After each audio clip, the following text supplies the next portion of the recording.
श्री वाहिगुरु साहिब जी। सलोक महला पंजवा। छतड़ी बाजार सोहन विच वपारीए वखर हिक अपार। नानक खट्टे सो धनी छतड़े बाजार। वाहिगुरु जी का खालसा वाहिगुरु जी की फतेह। कोट ब्रह्मंडां दे मालक जुगो जुगिया टल शब्दा अवतार। दसां पातशाहियां दी आत्मक जोत। धन धन सतगुरु श्री गुरु ग्रंथ साहिब सच्चे पातशाह जी महाराज जी दी पवित्र पावन हजूरी दे विच जुड़मिल बैठी गुरु रूप गुरु खालसा साध संगत जीओ। आओ बड़ी प्यार अर सत्कार दे नाल अमृत बाणी हर हर तेरी सुन सुन होवे परम गत मेरी। जलन बुझी शीतल होए मनुआ सतगुर का दर्शन पाई जियो। सतगुरां दी पवित्र अमृत बाणी की कथा विचार व्याख्या सो सरवण करके लाह प्राप्त करो जी। एक बार उच्चारण करो सतनाम श्री वाहिगुरु जी। सतनाम श्री वाहिगुरु साहिब जी। सलोक महला पंजवा। पंजवें पातशाह शहीदां दे सरताज धन धन सतगुरु श्री गुरु अर्जन देव साहिब जी महाराज पवित्र पावन श्लोक उच्चारण कर रहे हैं। रामकली की वार महला पंजवा। इस सरलेख हेठ सतगुरु अर्जन देव जी का 19वां श्लोक है जी। छतड़ी बाजार। पहला अर्थ जिस प्रकार ਵੱਡੇ ਵੱਡੇ ਸ਼ਹਿਰਾਂ ਵਿੱਚ ਬਾਜ਼ਾਰ ਛੱਤੇ ਹੁੰਦੇ ਹਨ। ਸੋਹਣ ਵਿੱਚ ਵਪਾਰੀਏ। ਅਤੇ ਉਹਨਾਂ ਬਾਜ਼ਾਰਾਂ ਦੇ ਅੰਦਰ ਮੀਂਹ ਹਨੇਰੀ ਜਾਂ ਸਰਦੀ ਦੇ ਮੌਸਮ ਵਿੱਚ ਵਣਜ ਕਰਨ ਵਾਲੇ ਵਪਾਰੀ ਲੋਕ ਸ਼ੋਭਦੇ ਹਨ ਬੈਠੇ ਹੋਏ ਹੱਟਾਂ ਦੇ ਉੱਪਰ। ਵਖਰ ਹਿਕ ਅਪਾਰ।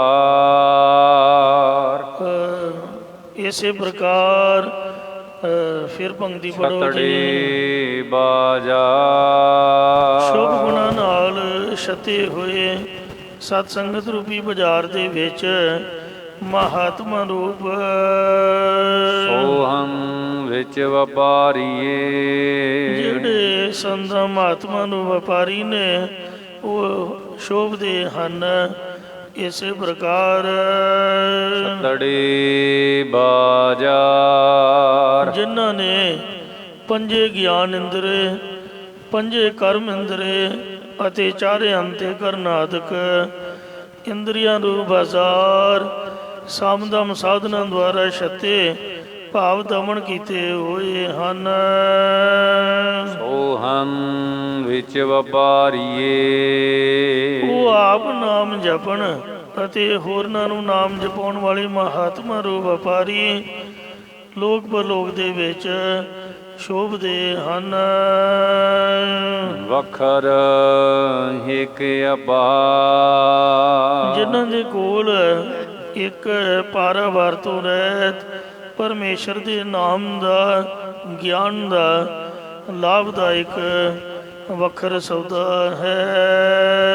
ਨਾਨਕ ਖੱਟੇ ਸੋ ਧਣੀ। ਸਤਿਗੁਰੂ ਸਾਹਿਬ ਜੀ ਕਥਨ ਕਰਦੇ ਨੇ ਕਿ ਸੋ ਉਹ ਜਗਿਆਸੂ ਧਨੀ ਧਨਾੜ ਮਾਲਕ ਪਰਮਾਤਮਾ ਸੋਹਨ ਵਿੱਚ ਵਪਾਰੀਏ। ਉਹ ਜਗਿਆਸੁਰ ਵਪਾਰੀ ਸ਼ਰਵਣ ਮੰਨਣ ਨਿਧਿਆਸਨ ਗਿਆਨ ਤੇ ਤਤਵੰਗ ਦਾ ਸੰਸ਼ੋਧਨ ਗਿਆਨ ਆਦਿਕ ਇਹਨਾਂ ਗੁਣਾਂ ਦੇ ਸੰਯੁਕਤ ਹੋਣ ਕਰਕੇ ਲੋਕ ਅਰਪ ਲੋਕ ਦੇ ਵਿੱਚ ਸ਼ੋਭਦੇ ਹਨ। ਵਖਰ ਹੀ ਅਪਾਰ।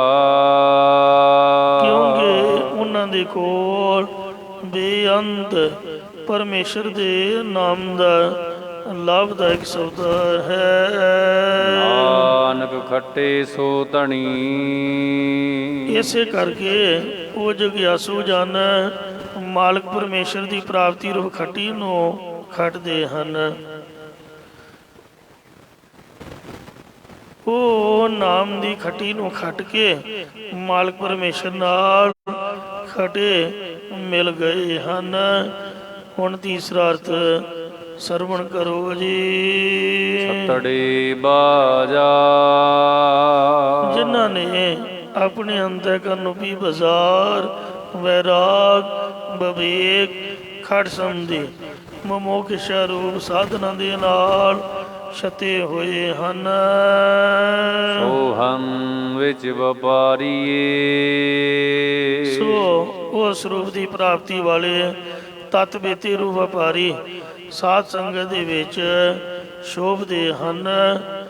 ਕਿਨਹੀ ਬਣ ਜਿਆ ਕਾਂਸੀ ਤੰਬ ਕਿਨਹੀ ਲੌਂਗ ਸੁਪਾਰੀ। ਸੰਤੋਖ ਬਣ ਜਿਆ ਨਾਮ ਗੋਬਿੰਦ ਕਾ ऐसी खेप हमारी हर के नाम के व्यापारी। हीरा हाथ चढ़िया निर्मूलक छूट गई संसारी। किसी ने कहंदा ते किसी ने तांबे का व्यापार किया है, पर रब दे प्यारे संतां ने सत्संग के बाजार दे विच आके ਵਾਹਿਗੁਰੂ ਦੇ ਨਾਮ ਦਾ ਵਪਾਰ ਕੀਤਾ ਹੈ। ਗੁਰੂ ਸਾਹਿਬ ਦਾ ਹੁਕਮ ਹੈ ਸੱਚ ਵਪਾਰ ਕਰੋ ਵਪਾਰੀ। ਐ ਵਪਾਰੀਓ, ਐ ਸੰਤੋ, ਐ ਗੁਰਸਿੱਖੋ, ਸੱਚੇ ਵਾਹਿਗੁਰੂ ਨਾਮ ਦਾ ਵਪਾਰ ਕਰੋ। ਵਪਾਰ ਵਾਸਤੇ ਪੈਸੇ ਹੋਣੇ ਚਾਹੀਦੇ ਨੇ। ਤੋ ਸ਼ਰਧਾ ਰੂਪੀ ਪੈਸੇ ਜਾਂ ਆਪਣੇ ਜਿਹੜੇ ਅਮੋਲਕ ਸਵਾਸ ਨੇ, ਇਹ ਪੈਸਿਆਂ ਤੋਂ ਵੀ ਵੱਧ ਕੀਮਤੀ ਹਨ। ਪੈਸੇ ਤਾਂ ਬੰਦੇ ਵਿੱਚ ਜਾਨ ਹੋਵੇ, ਰੱਬ ਨੇ ਹੱਥ ਦਿੱਤੇ ਨੇ, ਜਿੰਨਾ ਮਰਜ਼ੀ ਕੰਮ ਕਰਕੇ ਕਮਾਈ ਜਾਓ, ਪਰ ਜਿਹੜੇ ਸਵਾਸ ਨੇ ਨਾ ਤਾਂ ਹੱਥਾਂ ਦੇ ਨਾਲ ਬਣਦੇ ਨੇ, ਨਾ ਪੈਸੇ ਨਾਲ ਮੁੱਲ ਖਰੀਦੇ ਜਾ ਸਕਦੇ ਨੇ। ਇਸ ਲਈ ਜਿਹੜੇ ਸਵਾਸ ਨੇ ਇਹਨਾਂ ਦੀ ਕੋਈ ਕੀਮਤ ਨਹੀਂ। ਇੱਕ ਵਾਹਿਗੁਰੂ ਵੱਲੋਂ ਸਮਝ ਲਓ ਕਿ ਸਾਨੂੰ ਖਰਚਾ ਪਾਣੀ ਪੌਕਟ ਮਨੀ ਮਿਲੀ ਹੋਈ ਹੈ। ਸੰਸਾਰ ਦੇ ਵਿੱਚ ਰਹਿਣ ਬਹਿਣ ਲਈ ਇਹ ਪੂੰਜੀ ਪ੍ਰਾਪਤ ਹੋਈ ਹੈ। ਇਹਨੂੰ ਫਜ਼ੂਲ ਨਾ ਗਵਾਓ। ਵਿਸ਼ੇ ਵਿਕਾਰਾਂ ਦੇ ਵਿੱਚ, ਜੂਏਬਾਜੀ ਵਿੱਚ, ਚੋਰੀ ਯਾਰੀ ਵਿੱਚ, ਸਗੋਂ ਕਿ ਸਾਧ ਸੰਗਤ ਦੇ ਬਾਜ਼ਾਰ ਵਿੱਚ ਆਓ ਤੇ ਸਵਾਸਾਂ ਦੀ ਪੂੰਜੀ ਜੋ ਗੁਰੂ ਰੂਪੀ ਸ਼ਾਹੂਕਾਰ ਇੱਥੇ ਬੈਠੇ ਨੇ ਇਹਨਾਂ ਦੇ ਹੱਥ ਫੜਾਓ ਤਾਂ ਮਹਾਰਾਜ ਤੁਹਾਡੇ ਸਵਾਸਾਂ ਦੀ ਪੂੰਜੀ ਲੈ ਕੇ ਤੁਹਾਨੂੰ ਸਾਹ ਸਾਹ ਸਿਮਰੋ ਗੋਬਿੰਦ ਮਨ ਅੰਤਰ ਕੀ ਉਤਰੈ ਅੰਦਰ ਇਹ ਬਖਸ਼ਿਸ਼ਾਂ ਕਰਨਗੇ। ਤੁਹਾਡਾ ਇੱਕ ਇੱਕ ਮਿੰਟ ਕਹਿੰਦੇ ਉਮਰ ਉਹ ਵਿੱਚ ਲਿਖੇ ਤੇ ਜੋ ਯਾਦ ਸਾਈਂ ਵਿੱਚ ਗੁਜ਼ਰੇ ਪੈਂਦੀ ਮੁਜ਼ਰੇ ਸਫਲ ਹੋ ਜਾਏਗਾ। ਸਫਲ ਸਫਲ ਭਾਈ ਸਫਲ ਯਾਤਰਾ ਕਬੀਰ ਏਕ ਘੜੀ ਆਦਿ ਕਰੀ ਆਦਿ ਹੁੰਦੇ ਯਾਦ ਭਗਤਨ ਸੇਤੀ ਗੋਸ਼ਟ ਜੋ ਕੀਨੇ ਸੋ ਲਾਭ ਹੀ ਲਾਭ ਹੈ। ਇੱਥੇ ਨੁਕਸਾਨ ਕੋਈ ਨਹੀਂ, ਪਰ ਆਪਦੇ ਸਵਾਸ ਦਾ ਲੈ ਕੇ ਆਓ। ਪੈਸੇ ਤਾਂ ਲੈ ਕੇ ਆਓ, ਬਿਨਾਂ ਪੈਸੇ ਤੋਂ ਬਾਜ਼ਾਰ ਦੇ ਵਿੱਚ ਕੋਈ ਵੀ ਸੌਦਾ ਨਹੀਂ ਖਰੀਦਿਆ ਜਾ ਸਕਦਾ। ਇਸ ਲਈ ਜੋ ਸੰਤ ਵਪਾਰੀ ਨੇ ਉਹ ਸੱਚਾ ਨਾਮ ਦਾ ਲਾਭਦਾਇਕ ਸੌਦਾ ਸੰਗਤ ਦੇ ਵਿੱਚ ਗੁਰੂ ਰੂਪੀ ਸ਼ਾਹੂਕਾਰ ਪਾਸੋਂ ਅਤੇ ਨਾਲ ਦੇ ਵਪਾਰੀ ਆਪਦੇ ਸੰਗੀਆਂ ਦੇ ਪਾਸੋਂ ਖਰੀਦੇ ਹਨ। ਮਹਲਾ ਪੰਜਵਾ। ਸੋ ਜੇ ਸਾਧ ਸੰਗਤ ਦੇ ਵਿੱਚ ਇੱਕ ਪਰਮੇਸ਼ਰ ਦੀ ਪ੍ਰਾਪਤੀ ਦਾ ਲਾਭਦਾਇਕ ਸੌਦਾ ਵੱਖਰੇ ਇੱਕ ਅਪਾਰ ਨਾਨਕ ਖੱਟੇ ਸੋ ਧਨੀ, ਇਉਂ ਤਤ ਬੇਤੇ ਸਤਸੰਗ ਦੇ ਵਿੱਚੋਂ ਮਾਲਕ ਪਰਮੇਸ਼ਰ ਦੀ ਪ੍ਰਾਪਤੀ ਰੂਪ ਖੱਟੀ ਨੂੰ ਖੱਟਦੇ ਹਨ। ਪੰਜਵੇਂ ਪਾਤਸ਼ਾਹ ਸ੍ਰੀ ਗੁਰੂ ਅਰਜਨ ਦੇਵ ਸਾਹਿਬ ਜੀ ਪਵਿੱਤਰ ਪਾਵਨ ਫੁਰਮਾਨ ਕਰਦੇ ਨੇ। ਕਬੀਰਾ ਹਮਰਾ ਕੋ ਨਹੀਂ। ਸ਼ਬਦ ਹੈ ਪੰਜਵੇਂ ਪਾਤਸ਼ਾਹ ਜੀ ਦਾ, ਪਰ ਨਾਮ ਲਿਖਿਆ ਕਬੀਰ ਸਾਹਿਬ ਜੀ ਦਾ। ਇਹਦਾ ਮਤਲਬ ਇਹ ਹੈ ਭਈ ਕੋਈ ਇਹ ਨਾ ਆਖੇ ਕਿ ਕਬੀਰ ਜੀ ਦਾ ਜਿਹੜਾ ਸ਼ਬਦ ਹੈ ਉਹ ਗੁਰਬਾਣੀ ਨਹੀਂ ਹੈ, ਕਿਉਂਕਿ ਆਪਾਂ ਤਾਂ ਗੁਰੂ ਦੇ ਸਿੱਖ ਹਾਂ, ਕਬੀਰ ਤਾਂ ਜਲਾਇਆ ਹੋਇਆ, ਇੰਜ ਨਾ ਕੋਈ ਆਖੇ। ਇਸ ਲਈ ਕਬੀਰ ਸਾਹਿਬ ਜੀ ਨੂੰ ਗੁਰਦੁਆਰੇ ਦੇ ਵਿੱਚੋਂ ਸ੍ਰੀ ਗੁਰੂ ਅਰਜਨ ਦੇਵ ਜੀ ਨੇ ਸਿਰੋਪਾ ਬਖਸ਼ਿਆ ਹੈ। ਔਰ ਇਹੋ ਜਿਹਾ ਸਿਰੋਪਾ ਬਖਸ਼ਿਆ ਜਿਹਦਾ ਕੋਈ ਰੰਗ ਕਦੀ ਫੇਟ ਨਾ ਹੋਵੇ ਔਰ ਕੱਪੜਾ ਕਦੀ ਵੀ ਪਾਟੇ ਨਾ। ਭਗਤ ਸਿਰ ਪਾਓ ਸੇਵਕ ਜਨ ਮਿਲੇ, ਨਾਨਕ ਪ੍ਰਗਟ ਪਹਾਰੇ। ਆਪਦੇ ਸੇਵਕਾਂ ਨੂੰ ਭਗਤੀ ਦਾ ਸਿਰੋਪਾ ਬਖਸ਼ ਕੇ ਗੁਰੂ ਸਾਹਿਬ ਨੇ ਆਪਣੇ ਨਾਲ ਮਿਲਿਆ। ਜਿਹਨੂੰ ਸਿਰੋਪਾ ਦਿੱਤਾ ਜਾਵੇ ਹੁੰਦਾ ਤਾਂ ਗੁਰਦੁਆਰੇ ਦਾ ਸਿਰੋਪਾ, ਪਰ ਜਿਹਦੇ ਗਲ ਵਿੱਚ ਪੈ ਗਿਆ ਉਹਦਾ ਬਣ ਗਿਆ। ਉਹ ਆਪਦੇ ਸਿਰ ਤੇ ਸਜਾਏ, ਗਲੇ ਵਿੱਚ ਪਾਏ, ਆਪਦੇ ਘਰ ਸਤਿਕਾਰ ਨਾਲ ਰੱਖੇ। ਇਸ ਕਰਕੇ ਜਿਹੜਾ ਸਰੂਪਾ ਹੈ ਉਸੇ ਦਾ ਹੀ ਹੋ ਜਾਂਦਾ। ਇੰਜ ਬਾਣੀ ਦਾ ਹੈ ਪੰਜਵੇਂ ਪਾਤਸ਼ਾਹ ਦੀ। ਮੈਂ ਤਾਂ ਜਿੰਨੀ ਵੀ ਬਾਣੀ ਹੈ, ਭਾਵੇਂ ਭੱਟਾਂ ਦੇ ਸਵਈਏ ਨੇ, ਭਾਵੇਂ ਕਬੀਰ ਜੀ ਦੇ ਸ਼ਲੋਕ ਜਾਂ ਸ਼ਬਦ ਨੇ, ਜਾਂ ਨਾਮਦੇਵ ਜੀ ਦੀ ਬਾਣੀ ਹੈ, ਜਾਂ ਰਵਿਦਾਸ ਜੀ ਦੀ, ਕਿਸੇ ਦੀ ਵੀ ਹੈ, ਮੈਂ ਸਾਰੀ ਬਾਣੀ ਨੂੰ ਸ੍ਰੀ ਗੁਰੂ ਅਰਜਨ ਦੇਵ ਜੀ ਦੀ ਬਾਣੀ ਮੰਨਦਾ। ਕਿਉਂ? ਕਿਉਂਕਿ ਜਿਹੜੇ ਭੱਟ ਸੀਗੇ ਉਹ ਤਾਂ ਬ੍ਰਾਹਮਣ ਸੀਗੇ। ਪੰਜਾਬੀ ਤਾਂ ਜਿੱਥੇ ਅਸੀਂ ਰਹਿ ਰਹੇ ਹਾਂ ਇੱਥੇ ਵੀ ਸ਼ੁੱਧ ਨਹੀਂ ਬੋਲੀ ਜਾਂਦੀ। ਹਮੇ ਥਮੇ ਗੈਲ ਇਹ ਹਿੰਦੀ ਦੇ ਵਰਡ ਨੇ। ਮੇਰੇ ਗੈਲ ਆ ਜਾ ਮਤਲਬ ਪਿੱਛੇ ਆ ਜਾ ਜਾਂ ਰਸਤੇ ਆ ਜਾ। ਤੋ ਹਮੇ ਅਸੀਂ, ਥਮੇ ਤੁਸੀਂ, ਸ਼ੁੱਧ ਪੰਜਾਬੀ ਨਹੀਂ ਹੈ, ਹਿੰਦੀ ਮਿਕਸ ਕੀਤੀ ਹੋਈ ਹੈ। ਤੇ ਕਿੱਥੇ ਕਾਸ਼ੀ, ਕਾਸ਼ੀ ਜਾ ਕੇ ਤਾਂ ਪੰਜਾਬੀ ਕਿੱਥੇ ਲੱਭੂਗੀ? ਇਹਨਾਂ ਨੂੰ ਪੰਜਾਬੀ ਨਹੀਂ ਸੀ ਆਉਂਦੀ। ਇਹ ਸਭ ਹਿੰਦੂ ਲੋਕ ਸਨ, ਸੰਸਕ੍ਰਿਤ ਪੜ੍ਹੇ ਹੋਏ ਸਨ। ਜਿਹੜੀ ਗੁਰਬਾਣੀ ਹੈ ਇਹ ਸਾਰੀ ਪੰਜਾਬੀ ਦੇ ਵਿੱਚ ਹੈ। ਇਤਿਹਾਸ ਗਵਾਹ ਹੈ ਕਿ ਸ੍ਰੀ ਗੁਰੂ ਅਰਜਨ ਦੇਵ ਜੀ ਨੇ ਪੱਟਾਂ ਦੇ ਸਿਰ ਤੇ ਹੱਥ ਰੱਖਿਆ ਤੇ ਕਿਰਪਾ ਦੀ ਨਿਗਾਹ ਪਾਈ। ਜਿਨ੍ਹਾਂ ਨੂੰ ਗੁਰਮੁਖੀ ਅੱਖਰਾਂ ਦਾ ਗਿਆਨ ਆਇਆ, ਔਰ ਨਿਰੇ ਗੁਰਮੁਖੀ ਅੱਖਰ ਨਹੀਂ, ਪੰਜਾਬੀ ਬੋਲਣ ਦੀ ਜਾਚ ਹੀ ਨਹੀਂ, ਗੁਰਬਾਣੀ ਸਫੁਰਨ ਹੋਈ। ਜਿਹੜੀ ਗੁਰਬਾਣੀ ਹੈ ਐਵੇਂ ਸਫੁਰ ਨਹੀਂ ਹੁੰਦੀ। ਤਾਂ ਫਿਰ ਕੀ ਆਖਾਂਗੇ? ਬਾਣੀ ਕਿਹਨਾਂ ਦੀ ਹੋਈ? ਭੱਟਾਂ ਦੀ ਥੋੜੋ ਹੋਈ, ਸ੍ਰੀ ਗੁਰੂ ਅਰਜਨ ਦੇਵ ਜੀ ਦੀ ਹੋਈ। ਭਾਵੇਂ ਉਹਨਾਂ ਦੇ ਮੂੰਹ ਵਿੱਚੋਂ ਨਿਕਲ ਰਹੀ ਹੈ, ਪਰ ਕਿਰਪਾ ਤੇ ਸ੍ਰੀ ਗੁਰੂ ਅਰਜਨ ਦੇਵ ਜੀ ਦੀ ਹੈ। ਕਬੀਰ ਨੂੰ ਕਿੱਥੇ ਪੰਜਾਬੀ ਆਉਂਦੀ ਹੋਊਗੀ? ਮੈਂ ਨਹੀਂ ਮੰਨਦਾ। ਉਹ ਤਾਂ ਕਾਸ਼ੀ ਵਿੱਚ ਰਹਿਣ ਵਾਲੇ ਸੀਗੇ। ਪੰਜਾਬੀ ਦੇ ਅੱਖਰ ਤਾਂ ਬਣਾਈ ਸ੍ਰੀ ਗੁਰੂ ਨਾਨਕ ਦੇਵ ਜੀ ਨੇ। ਤੇ ਕਬੀਰ ਜੀ 5 ਮਿੰਟ 10 ਮਿੰਟ ਥੋੜਾ ਕੀ ਸਮਾਂ ਸ੍ਰੀ ਗੁਰੂ ਨਾਨਕ ਦੇਵ ਜੀ ਨੂੰ ਮਿਲੇ ਸਨ। ਜਦ ਪੰਚਵਟੀ ਤੋਂ ਆ ਰਹੀ ਸੀ, ਉਹਨਾਂ ਕਿੱਥੇ ਪੰਜਾਬੀ ਸਿੱਖੀ? ਰਵਿਦਾਸ ਨੇ ਕਿੱਥੇ ਸਿੱਖੀ? ਆ ਜਿਹੜੇ ਨਾਮਦੇਵ ਜੀ ਸਨ ਇਹ ਤਾਂ ਹੈ ਹੀ ਮਰਾਠੀ ਲੋਕ।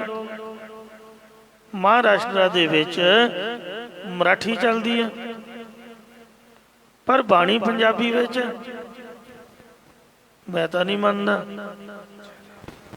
ਇਹ ਗੁਰੂ ਸਾਹਿਬ ਦੀ ਹੀ ਬਾਣੀ ਹੈ, ਜਾਂ ਸਮਝ ਲਓ ਮਹਾਰਾਜ ਨੇ ਕਿਰਪਾ ਕਰਕੇ ਆਪਣੇ ਮੁਤਾਬਕ ਕਿਹਾ ਵੀ ਇੰਜ ਨਹੀਂ ਇੰਜ ਉਚਾਰੋ। ਤੇ ਇਸ ਵਾਸਤੇ ਭਾਵੇਂ ਕਬੀਰ ਦੀ ਬਾਣੀ ਹੈ, ਭਾਵੇਂ ਨਾਮਦੇਵ ਜੀ ਦੀ ਹੈ, 15 ਭਗਤਾਂ ਦੀ, 17 ਭੱਟਾਂ ਦੀ, ਸਭ ਗੁਰੂ ਦੀ ਬਾਣੀ ਹੈ। ਆ ਵੀ ਬਾਣੀ ਸ੍ਰੀ ਗੁਰੂ ਅਰਜਨ ਦੇਵ ਜੀ ਦੀ ਹੈ, ਨਾਮ ਕਬੀਰ ਜੀ ਦਾ। ਜਿਵੇਂ ਸ਼ਲੋਕ ਮਰਦਾਨਾ ਪਹਿਲਾ ਗੋਜਰੀ ਦੀ ਵਾਰ ਦੇ ਵਿੱਚ ਸ਼ਲੋਕ ਤਾਂ ਸ੍ਰੀ ਗੁਰੂ ਨਾਨਕ ਦੇਵ ਜੀ ਦਾ ਹੈ, ਪਰ ਲਿਖਿਆ ਮਰਦਾਨੀ ਦਾ ਨਾਮ ਹੈ। ਯਾਨੀ ਪਹਿਲੇ ਪਾਤਸ਼ਾਹ ਜੀ ਨੇ ਮਰਦਾਨਾ ਜੀ ਨੂੰ ਸਿਰੋਂ ਪਾਉ ਦਿੱਤਾ।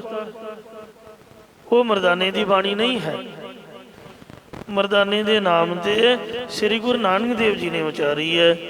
ਤੋ ਇੰਜ ਸਾਧ ਸੰਗਤ ਜੀਓ, ਭਾਵੇਂ ਕਿ ਇਹ ਗੁਰੂ ਬਾਣੀ ਹੈ, ਮਹੱਲਾ ਪੰਜਵਾ ਹੋਣ ਕਰਕੇ ਸ੍ਰੀ ਗੁਰੂ ਅਰਜਨ ਦੇਵ ਜੀ ਦਾ ਮਹੱਲਾ ਹੈ, ਪਰ ਆਪਾਂ ਨੇ ਇਹ ਕਬੀਰ ਜੀ ਦਾ ਸ਼ਲੋਕ ਸਮਝਣਾ ਹੈ। ਕਬੀਰਾ ਹਮਾਰਾ ਕੋ ਨਹੀਂ। ਭਗਤ ਕਬੀਰ ਸਾਹਿਬ ਜੀ ਦੁਨੀਆ ਦਾ ਮੋਹ ਛੱਡ ਕੇ ਕਥਨ ਕਰਦੇ ਨੇ ਕਿ ਸਾਡਾ ਦੁਨੀਆ ਦੇ ਵਿੱਚ ਕੋਈ ਵੀ ਨਹੀਂ ਹੈ। ਹਮ ਕੀ ਸਹੂ ਕੇ ਨਾਹੀ। ਇਸੇ ਕਰਕੇ ਅਸੀਂ ਵੀ ਕਿਸੇ ਦੇ ਨਹੀਂ ਹਾਂ, ਨਾ ਕੋਈ ਸਾਡਾ ਤੇ ਨਾ ਅਸੀਂ ਕਿਸੇ ਦੇ ਹਾਂ। ਜਿਨੈ ਹੋ ਰਚਨ ਰਚਾਇਆ। ਕੱਲੇ ਆਏ ਆ, ਕੱਲਿਆਂ ਨੂੰ ਜਾਣਾ ਪੈਣਾ ਹੈ। ਜਿਸ ਪਰਮੇਸ਼ਰ ਨੇ ਇਹ ਪੰਜਾਂ ਤੱਤਾਂ ਦੁਆਰਾ ਸੂਖਮ ਅਤੇ ਸਥੂਲ ਰਚਨਾ ਨੂੰ ਰਚਾਉਣਾ ਕੀਤਾ ਹੈ। ਸਹੀ ਮਾਹੇ ਸਮਾ। ਅਸੀਂ ਉਸੇ ਹੀ ਪਰਮੇਸ਼ਰ ਦੇ ਵਿੱਚ ਸਮਾਵਾਂਗੇ, ਜਾਂ ਉਸੇ ਹੀ ਵਿੱਚ ਆਨੰਦ ਸਰੂਪ ਹੋ ਕੇ ਲੀਨ ਹੋਵਾਂਗੇ। ਪੰਜਵੇਂ ਪਾਤਸ਼ਾਹ ਸ੍ਰੀ ਗੁਰੂ ਅਰਜਨ ਦੇਵ ਸਾਹਿਬ ਜੀ ਮਹਾਰਾਜ ਉਚਾਰਨ ਕਰ ਰਹੇ ਹਨ। ਸਫਲਿਓ ਬਿਰਖ ਸੁਹਾਵੜਾ। ਪਰਮੇਸ਼ਰ ਜਾਂ ਪਰਮੇਸ਼ਰ ਸਰੂਪ ਗੁਰੂ ਰੂਪ ਜਿਹੜਾ ਬ੍ਰਿਕਸ਼ ਹੈ, ਇਹ ਸਹਿਤ ਗਿਆਨ ਰੂਪੀ ਫਲ ਦੇ ਹੈ। ਕਬੀਰ ਤਰਵਰ ਰੂਪੀ ਰਾਮ ਹੈ। ਜਿਹੜਾ ਰਾਮ ਹੈ ਇਹ ਇੱਕ ਦਰਖਤ ਹੈ। ਫਲ ਰੂਪੀ ਬੈਰਾਗ, ਇਹਨੂੰ ਵੈਰਾਗ ਦਾ ਮੋਟਾ ਅੰਬ ਲੱਗਾ ਹੋਇਆ, ਫਲ ਲੱਗਾ ਹੋਇਆ ਹੈ। ਛਾਇਆ ਰੂਪੀ ਸਾਧ ਹੈ। ਜਿਹੜੇ ਸੰਤ ਮਹਾਤਮਾ ਨੇ ਇਹ ਰੱਬ ਦੀ ਛਾਂ ਨੇ। ਛਾਂ ਹੇਠ ਬੈਠ ਕੇ ਅੱਜ ਕੱਲ੍ਹ ਦੀ ਦੁਪਹਿਰ ਦੇ ਵਿੱਚੋਂ ਇਨਸਾਨ ਨੂੰ ਸੁੱਖ ਮਿਲਦਾ ਹੈ। ਕਿਉਂ? ਜਿਹੜੇ ਸੰਤਾਂ ਦੀ ਸੰਗਤ ਵਿੱਚ ਬੈਠਦੇ ਨੇ ਉਹਨਾਂ ਨੂੰ ਰਾਮ ਦੀ ਪ੍ਰਾਪਤੀ ਦੀਆਂ ਫੀਲਿੰਗਸ ਹੁੰਦੀਆਂ ਨੇ, ਕਿਉਂਕਿ ਰਾਮ ਉਹਨਾਂ ਦੀ ਜ਼ੁਬਾਨ ਤੇ ਵਸਦਾ ਹੈ, ਉਹਨਾਂ ਦੇ ਹਿਰਦੇ ਵਿੱਚ ਵਸਦਾ ਹੈ, ਉਹਨਾਂ ਦੇ ਚਰਨਾਂ ਵਿੱਚ ਵਸਦਾ। ਤਿੰਨ ਜਗ੍ਹਾ ਤੇ ਰਾਮ ਸੰਤਾਂ ਦੇ ਵਸਦਾ। ਪ੍ਰਭ ਜੀ ਵਸੈ ਸਾਧ ਕੀ ਰਸਨਾ, ਕਿਉਂਕਿ ਰਸਨਾ ਨਾਲ ਉਹ ਰਾਮ ਰਾਮ ਕਰਦੇ ਨੇ। ਅਰ ਹਿਰਦੈ ਨਾਮ ਵਸਾਇਓ, ਫਿਰ ਹਿਰਦੇ ਵਿੱਚ ਵੀ ਵਸਾਉਂਦੇ ਨੇ। ਤੇ ਚਰਨਾਂ ਦੇ ਨਾਲ ਉਹ ਗੁਰਦੁਆਰਿਆਂ ਦੀ ਯਾਤਰਾ ਕਰਦੇ, ਗੁਰੂ ਸਾਹਿਬ ਦੇ ਦਰਸ਼ਨ ਮੇਲੇ ਕਰਦੇ, ਸੇਵਾ ਕਰਦੇ ਨੇ। ਇਸ ਲਈ ਕਬੀਰ ਤਰਵਰ ਰੂਪੀ ਰਾਮ ਹੈ, ਫਲ ਰੂਪੀ ਬੈਰਾਗ, ਛਾਇਆ ਰੂਪੀ ਸਾਧ ਹੈ। ਜਿਨ ਤਜਿਆ ਬਾਦ ਵਿਵਾਦ। ਆਪਾਂ ਤਾਂ ਝਗੜਿਆਂ ਵਿੱਚ ਹੀ ਪਏ ਰਹਿੰਦੇ ਆ, ਪਰ ਸੰਤ ਝਗੜਾ ਛੱਡ ਕੇ ਕਾਮ ਕ੍ਰੋਧ ਆਦਿਕ ਦਾ ਤੇ ਸੁਰਖਰੂ ਹੋਏ ਨੇ। ਇਸ ਲਈ ਮਹਾਰਾਜ ਪੰਜਵੇਂ ਪਾਤਸ਼ਾਹ ਫਰਮਾਉਂਦੇ ਨੇ, ਸਫਲਿਓ ਬਿਰਖ ਸੁਹਾਵੜਾ। ਜੋ ਪਰਮੇਸ਼ਰ ਸਰੂਪ ਗੁਰੂ ਸਾਹਿਬ ਜੀ ਹਨ, ਇਹ ਵੀ ਰੱਬ ਦਾ ਹੀ ਰੂਪ ਨੇ। ਇਹ ਸਹਿਤ ਗਿਆਨ ਰੂਪੀ ਫਲ ਦੇ ਹੋਣ ਕਰਕੇ ਸੰਸਾਰ ਵਿੱਚ ਸ਼ੋਭਨੀਕ ਹਨ। ਹਰ ਸਫਲ ਅੰਮ੍ਰਿਤਾ। ਜਿਸ ਨੂੰ ਹਰੀ ਪਰਮੇਸ਼ਰ ਗੁਰੂ ਦਰਖਤ ਦੀ ਪ੍ਰਾਪਤੀ ਹੋਈ ਹੈ, ਉਹ ਸਹਿਤ ਗਿਆਨ ਵੈਰਾਗ ਵਿਵੇਕ ਨੂੰ ਫਲ ਦੇ ਹੋ ਕੇ ਅੰਮ੍ਰਿਤ ਮ੍ਰਿਤੂ ਤੋਂ ਰਹਿਤ ਹੋ ਗਿਆ ਹੈ। ਇਸੇ ਪ੍ਰਕਾਰ ਸਫਲ ਯੋ ਬਿਰਖ ਸੁਹਾਵੜਾ ਸੁਹਾਵੜਾ ਸ਼ੋਭਨੀ ਕਹਰੀ ਸਹਿਤ ਗਿਆਨ ਰੂਪੀ ਫਲ ਦੀ ਬ੍ਰਿਕਸ਼ ਹੈ। ਹਾਰ ਸਫਲ ਅੰਮ੍ਰਿਤਾ ਜਿਸ ਹਰੀ ਨੂੰ ਮ੍ਰਿਤੂ ਤੋਂ ਰਹਿਤ ਕਰਨ ਵਾਲੇ ਪ੍ਰੋਖ ਅਪਰੋਖ ਗਿਆਨ ਰੂਪੀ ਸ੍ਰੇਸ਼ਟ ਫਲ ਲੱਗੇ ਹੋਏ ਹਨ, ਜਾਂ ਅੰਮ੍ਰਿਤ ਅੰਮ੍ਰਿਤ ਕਰਨ ਵਾਲੇ ਮੁਕਤੀ ਰੂਪ ਸ੍ਰੇਸ਼ਟ ਫਲ ਲੱਗੇ ਹੋਏ ਹਨ। ਮਨ ਲੋਚੈ ਉਨ ਮਿਲਣ ਕਾ ਸੋ ਜੋ ਐਸੇ ਪਰਮੇਸ਼ਰ ਰੂਪੀ ਦਰਖਤ ਜਾਂ ਗੁਰੂ ਰੂਪੀ ਦਰਖਤ ਦੀ ਪ੍ਰਾਪਤੀ ਵਾਲੇ ਹੋਏ ਨੇ, ਉਹਨਾਂ ਤਤ ਬੇਤਿਆਂ ਦੇ ਮਿਲਾਪ ਨੂੰ ਸਾਡਾ ਵੀ ਮਨ ਚਾਹੁੰਦਾ ਹੈ, ਸਾਡਾ ਵੀ ਹਿਰਦਾ ਚਾਹੁੰਦਾ ਹੈ। ਮਨ ਲੋਚੈ ਗੁਰ ਦਰਸ਼ਨ ਦਾਈ ਬਿਲਪ ਕਰੇ ਚਾਤਰ ਕੀ ਨਿਆਈ ਪ੍ਰਿਖਾ ਨ ਉਤਰੈ ਸਾਧ ਨ ਆਵੈ ਬਿਨ ਦਰਸ਼ਨ ਸੰਤ ਪਿਆਰੇ ਜੀਓ। ਹਉ ਭੋਲੀ ਜੀਓ ਭੋਲ ਕਮਾਈ ਗੁਰ ਦਰਸ਼ਨ ਸੰਤ ਪਿਆਰੇ ਜੀਓ। ਪਰ ਭਾਸ਼ਾ ਫਰਮਾਉਂਦੇ ਨੇ ਕਿਉ ਵੰਨਿਆ ਕੀਤਾ ਮੈਂ ਕਿੰਜ ਉਹਨਾਂ ਦੇ ਮਿਲਣ ਦਾ ਪਤਾ ਲਿਆ ਜਾਵੇ, ਕਿਵੇਂ ਉਹਨਾਂ ਦਾ ਪਤਾ ਮੈਂ ਲਵਾਂ, ਜਾਂ ਉਸ ਪਰਮੇਸ਼ਰ ਜਾਂ ਗੁਰੂ ਦੇ ਮਿਲਣ ਨੂੰ ਮਨ ਚਾਹੁੰਦਾ ਤਾਂ ਹੈ, ਪਰ ਉਹਨੂੰ ਕਿਸ ਤਰ੍ਹਾਂ ਲਿਆ ਜਾਵੇ, ਆਪ ਕਿਵੇਂ ਮਿਲਿਆ ਜਾਏ। ਵਰਨਾ ਚਿਹਨਾ ਬਾਹਰਾ ਉਹ ਜਿਹੜਾ ਪਰਮੇਸ਼ਰ ਹੈ ਵਰਨਾ ਰੰਗਾਂ ਰੂਪਾਂ ਅਤੇ ਰੁਦ ਰਾਖੀ ਆਦਿਕ ਚਿੰਨ੍ਹਾਂ ਤੋਂ ਬਾਹਰ ਵੱਖਰਾ ਹੈ। ਓਹੋ ਆਗਮ ਅਜਿਤਾ ਹਰ ਉਹ ਪਰਮੇਸ਼ਰ ਮਨ ਦੀ ਗਮਤਾ ਤੋਂ ਰਹਿਤ ਜਿਤਨ ਤੋਂ ਰਹਿਤ ਹੈ। ਓਹੋ ਪਿਆਰਾ ਜੀ ਕਾ ਉਹ ਮਹਾਤਮਾ ਹਿਰਦੇ ਦਾ ਪਿਆਰਾ ਹੈ, ਜੋ ਖੋਲੈ ਪਿਤਾ ਜਿਹੜਾ ਦਰਵਾਜ਼ਾ ਖੋਲ ਦੇਵੇ। ਦਰਵਾਜ਼ਾ ਕਿਹੜਾ ਹੈ? ਪੰਜਾਂ ਕੋਸ਼ਾਂ ਰੂਪ। ਮੈਂ ਅੰਨਮय ਕੋਸ਼ ਹਾਂ, ਮੈਂ ਪ੍ਰਾਣਮय ਕੋਸ਼ ਹਾਂ, ਮੈਂ ਮਨੋਮय ਕੋਸ਼ ਹਾਂ, ਮੈਂ ਵਿਗਿਆਨਮय ਕੋਸ਼ ਹਾਂ, ਮੈਂ ਆਨੰਦਮय ਕੋਸ਼ ਹਾਂ। ਇਹਨਾਂ ਪੰਜਾਂ ਕੋਸ਼ਾਂ ਦਾ ਜਿਹੜਾ ਦਰਵਾਜ਼ਾ ਪਾ ਪੜਦਾ ਹੈ, ਇਹਨੂੰ ਖੋਲ ਦੇਵੇ। ਜਾਂ ਆਸਾ ਅੰਦੇਸਾ ਦੋਏ ਪਟ ਜੜੇ, ਇਹ ਪਿਤਾ ਤਖਤੇ ਨੂੰ ਗੁਰਾਂ ਦੁਆਰਾ ਜੋ ਨਾਮ ਜਪ ਕੇ ਖੋਲਦਾ ਹੈ। ਸੇਵਾ ਕਰੀ ਤੁਸਾੜੀਆ ਉਹ ਸਾਡਾ ਹਿਰਦੇ ਦਾ ਪਿਆਰਾ ਹੈ। ਇਹ ਮਹਾਤਮਾ ਜੀ, ਮੈਂ ਤੁਹਾਡੀ ਮਨ ਕਰਕੇ, ਬਾਣੀ ਕਰਕੇ, ਸਰੀਰ ਕਰਕੇ ਸੇਵਾ ਕਰਾਂਗਾ। ਮੈਂ ਦੱਸੇ ਹੋ ਮਿੱਤਾ ਪਰ ਮੈਨੂੰ ਮਿੱਤਰ ਅਕਾਲ ਪੁਰਖ ਦੀ ਪ੍ਰਾਪਤੀ ਦੀ 10 ਪਾਉਣਾ ਕਰੋ। ਤੁਸੀਂ ਇੱਕ ਬੋਰੀ ਕਣਕ ਦੀ ਮੰਗਦੇ ਹੋ ਗਰਾਈ ਦੀ, ਭਾਵੇਂ ਸਾਰੀ ਚੁੱਕ ਕੇ ਲੈ ਜਾਇਓ, ਪਰ ਰੱਬ ਨਾਲ ਤਾਂ ਮਿਲਾ ਦਿਓ। ਅੱਜ ਕੱਲ ਦੇ ਸਾਧੂ ਅਗਰਾਈ ਕਰਨ ਵਾਸਤੇ ਤਾਂ ਘਰੋਂ ਘਰ ਤੁਰੇ ਫਿਰਦੇ ਨੇ, ਪੈਸੇ ਦੀ ਪਰਚੀ ਕਟਾਈ ਜਾਓ, ਉਗਰਾਈ ਦਈ ਜਾਓ, ਪਰ ਕੋਈ ਰੱਬ ਦੇ ਘਰ ਦੀ ਗੱਲ ਵੀ ਸੁਣਾਵੇ, ਉਹਦੀ ਪ੍ਰਾਪਤੀ ਦੇ ਬਚਨ ਵੀ ਸੁਣਾਏ, ਉਹਦੇ ਨਾਲ ਮੈਨੂੰ ਮਿਲਾਵੇ ਵੀ। ਕੋਈ ਆਣ ਮਿਲਾਵੇ ਮੇਰਾ ਪ੍ਰੀਤਮ ਪਿਆਰਾ, ਉਹ ਤਿਸ ਪੈ ਆਪ ਵਿੱਚ ਆਈ ਦਰਸ਼ਨ ਹਰ ਦੇਖਣ ਗਏ ਤਾਈ। ਮੈਂ ਉਹਦੇ ਅੱਗੇ ਆਪਣਾ ਵੇਚ ਦੇਵਾਂ। ਮੈਂ ਤਾਂ ਰੱਬ ਦੇ ਦਰਸ਼ਨਾਂ ਨੂੰ ਚਾਹੁੰਦੀ ਹਾਂ, ਤੇ ਇਸ ਵਾਸਤੇ ਦਰਸ਼ਨ ਹਰ ਦੇਖਣ ਗਏ ਤਾਈ। ਕਿਰਪਾ ਕਰੇ ਤਾਂ ਸਤਿਗੁਰ ਮੇਲੇ ਹਰ ਹਰ ਨਾਮ ਦੀ ਆਈ। ਇਹ ਪੰਜਵੇਂ ਪਾਤਸ਼ਾਹ ਜੀ ਦੀ ਬਾਣੀ ਹੈ, ਜਿਨ੍ਹਾਂ ਦਾ ਪਾਵਨ ਸ਼ਹੀਦੀ ਗੁਰਪੁਰਬ ਆ ਸੋਮਵਾਰ 14 ਤਾਰੀਖ ਨੂੰ ਆ ਰਹੀ ਹੈ। ਇਹ ਮਹਾਰਾਜ ਸੋ ਮੈਨੂੰ 10 ਪਾਉਣਾ ਕਰੋ, ਤਾਂ ਕਿ ਜੋ ਮੇਰਾ ਮਿੱਤਰ ਹੈ, ਪਰਮੇਸ਼ਰ ਹੈ, ਅਕਾਲ ਪੁਰਖ ਵਾਹਿਗੁਰੂ ਹੈ, ਉਹਦੇ ਮੈਂ ਦਰਸ਼ਨ ਕਰ ਲਵਾਂ। ਉਹਦੇ ਦਰਸ਼ਨ ਕਿਵੇਂ ਮਿਲਦੇ ਨੇ? ਉਹਦੇ ਦਰਸ਼ਨਾਂ ਦੀ ਕਿਰਪਾ ਕਰਕੇ ਮੈਂ ਦੱਸੇ ਹੋ ਮਿੱਤਰ 10 ਪਾਉਣਾ ਕਰੋ ਜੀ। ਸ਼ਲੋਕ ਦਰਸ਼ਨ 82 ਦਿਨ ਸਰਾਤ ਚਿਤਵੋ ਅਨੰਦਨ ਨੀਤ खोल कपट गुर मेलिया, नानक हर संग मीत शांत। सुन यार हमारे सज्जन, एक करो बेनंदिया। तिस मोहन लाल प्यारे, हों फिरो खो जाती है। तिस दस प्यारे, सिर धरी उतारे। जे तेन मैं दस देवां ਤਾਂ ਕੀ ਦੇਂਗੀ? ਕਹਿੰਦੇ ਸਿਰ ਲਾ ਕੇ ਆਪਦੇ ਚਰਨਾਂ ਵਿੱਚ ਰੱਖ ਦਿਆਂਗੇ।